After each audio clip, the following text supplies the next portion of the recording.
It must have been raining or something when she wrote, for the page was streaked with droplets. In the small case that accompanied the letter was a lovely scarf of the kind courtesans used on celebratory occasions. Maomao was about to close the case again but thought better of it. Instead she went over to a chest of clothing, one of the furnishings in her small room, and started digging for something at the very bottom. The lights of the pleasure quarter glittered in the distance. Maomao thought they looked even brighter and more numerous than usual.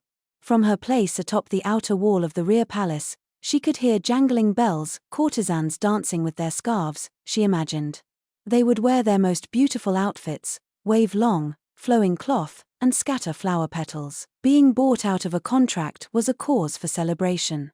When all the city bloomed for one woman alone, the other flowers would dance to see her off. There would be wine and feasting, singing and dancing. The pleasure district never slept, so the carousing would go on all night. As for Maomao, she had the gossamer scarf Maomao had sent her wrapped around her shoulders. She grasped it with her fingers. Her left leg still wasn't at its best, but she thought she could manage this. She removed her overrobe and dabbed a touch of rouge on her lips. That, too, she had received from Maomao. It feels like some kind of joke. Maomao thought of Princess Fuyo, who had been given to a military officer in marriage the year before, an old friend of hers. Had she forgotten all about her days in the rear palace by now?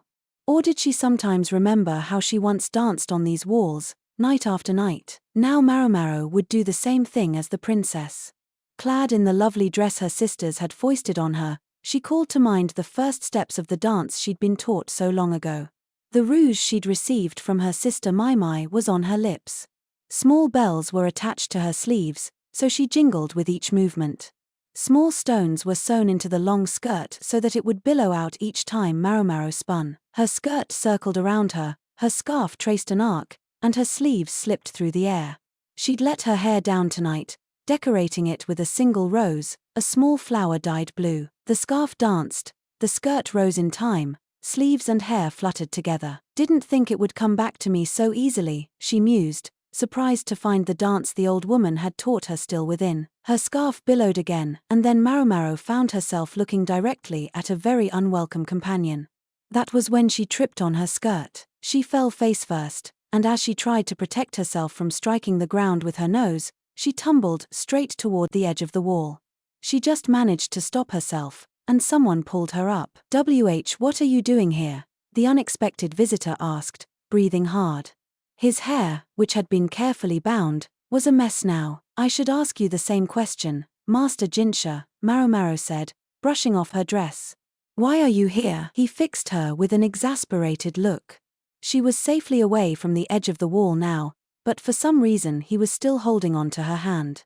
Where else was I supposed to be?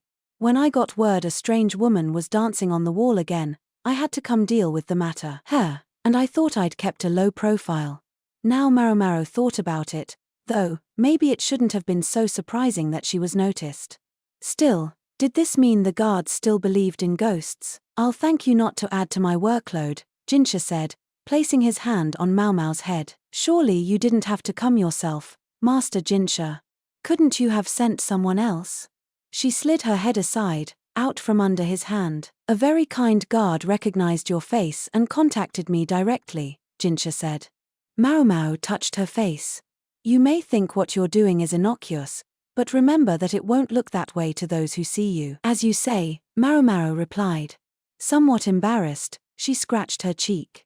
This whole endeavor was harder than she'd thought. That's my story, Jinshi said. Now it's your turn. What are you doing here? After a moment, Maomao replied, in the pleasure quarter, we danced to send off a courtesan who's been bought out of her contract. My celebratory outfit arrived this very day. In truth, she'd wished to send off the courtesan who'd given her the clothes. Maomao had stuck with Maomao faithfully as she struggled to learn to dance. I want you to be able to dance properly when I leave, her sister had always said. Jinshi was looking at her intently. What is it, sir? She asked. I just didn't know you could dance. It's a basic subject of education where I grew up. I couldn't not learn it. Although admittedly, I never got good enough to perform for a paying customer. Still, she told him, sometimes when celebrating a woman's departure, What mattered was the number of dancers more than their quality. When she said that, Jinshi looked out toward the distant lights of the pleasure district. The rumors are already starting beyond these walls. The stories of how that eccentric bought out a courtesan. I imagine so. What's more, he's put in for leave. He plans to take off for 10 straight days. He does know how to cause trouble. Maomao suspected that tomorrow, another new rumor would begin as well. She didn't know how much the old kook had spent on this banquet, but judging by the number of lanterns she could see from her perch on the wall, it far outstripped what anyone would spend on the average courtesan. Maomau's letter made it sound like there would be feasting and celebrating enough for a solid week. So the tongues would wag. Who had known that it wasn't only the 3 princesses at the Verdigris house? That there had been another such courtesan there? I still think he should have taken Maomao thought. The sick woman, ravaged by her illness, surely didn't have long. She certainly lacked her memories of those long-ago days. All she knew was how to sing children's songs and set go stones beside each other. But that man had found her, after the old lady had hidden her for all those years. I wish he hadn't, Maomao thought. Then he could have picked her wonderful sister. Maomao was overflowing with talent and still beautiful. She would have made an excellent wife. But she's strange in her own ways. It was Maomao who had first let the madam so reviled into her room. Maybe she thought it was the only thing to do with the strange person who continually came pursuing Maomao. Once he was with Maomao, he hadn't done anything, but only talked endlessly of Maomao and the woman who had borne her. Sometimes he would seat himself in front of a Go board, but they never played a game together. Instead, the man would play out one old game after another from memory. That, at least, was what Maomao told her. Maomao couldn't know for sure. Maybe Maomao was just being considerate of her. But it really didn't matter to Maomao. She would have been happy enough to see Maomao go to that man.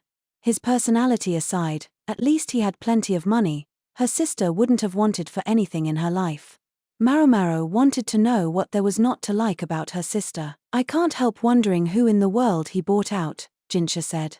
He'd known of the wager, but evidently hadn't imagined the celebrations would be so momentous.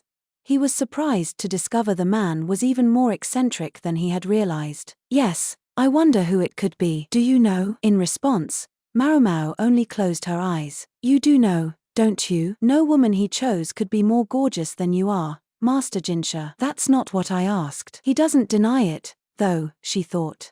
She suspected Jinshi wasn't the only one wondering. The whole palace, probably the whole capital, would be asking the same question. The courtesan for whom all this fuss was being made must be resplendently dressed, but she would never appear in public. There would be only rumors, and they would only grow. People would ask themselves what woman could have so caught the eye of a man like him, how beautiful she must be. And won't the old hag be pleased, Maomao thought. People would be talking about the Verdigris house for quite a while to come. More than a few officials would come knocking on the door, purely out of curiosity, of course. Maomao's whole body felt hot. Maybe it was because she hadn't danced in so long. Her feet in particular tingled, and when she looked down, she saw her skirt was tinged with red. Oh, shit, she said and grabbed up her skirt. What are you doing? Jinshi cried, his voice scratching. Maomao looked at her leg and made a face. The heat had become pain. Her experiments with medicines had dulled her perception of such sensations. She'd been convinced the wound in her leg had healed pretty thoroughly, but her dancing had torn it right open again. Guess it opened up again. You act like it did that on its own. Don't worry, I'll sew it right back up. Maomao rooted among her discarded overgarments and came up with some disinfectant alcohol and a needle and thread. Why are you so prepared for this exact situation? You never know. Maomao was just about to make the first stitch when Jinshi grabbed the needle. You can't sew, sir, she said. Don't do it here. No sooner had he spoken than he hefted Maomao into his arms and made his way deftly down the wall without so much as a ladder. Maomao was so stunned she didn't even think to struggle. When they reached the ground, she assumed he would put her down, but instead he continued to carry her, though he shifted her somewhat in his arms. What are you doing that for? She asked. It was getting hard to hold you. Then put me down and let you make it worse. Jinshi pursed his lips. He had his arms around Maomao, and she found it most uncomfortable how close her face was to his. How do I end up in these situations? She thought, but she said, what if someone sees us, sir? No one will see us. It's too dark. Besides, he lifted her slightly and adjusted his grip so she wouldn't fall. This is the second time I've held you like this. The second time? She thought. Oh, it must have been the day she'd injured her leg. She'd been unconscious. Someone had carried her away from the scene. It would make a lot of sense if it had been Jinshi. Which would mean he had picked her up in front of an entire ceremony's worth of people. There was something more important, though, something she'd been forgetting. She'd meant to say it for so long, and she deeply regretted not having said it before. She pressed a handkerchief to the blood that dribbled down her calf. Master Jinshi, she began. I know this is hardly an ideal moment, but if I may, there's something I've been meaning to say to you for quite a long time. Why so formal all of a sudden? Jinshi asked, somewhat perplexed. Sir, I simply must say it. Well, then, out with it. Jinshi responded. Very well, Maomao said, looking Jinshi full in the face. Sir, please give me my ox bezer. Jinshi's head connected with Maomao's with a thwack, and she saw stars. A headbutt. Right out of the blue. It crossed her mind that perhaps he'd only been leading her on the entire time. Sir, don't tell me. You don't have it, please.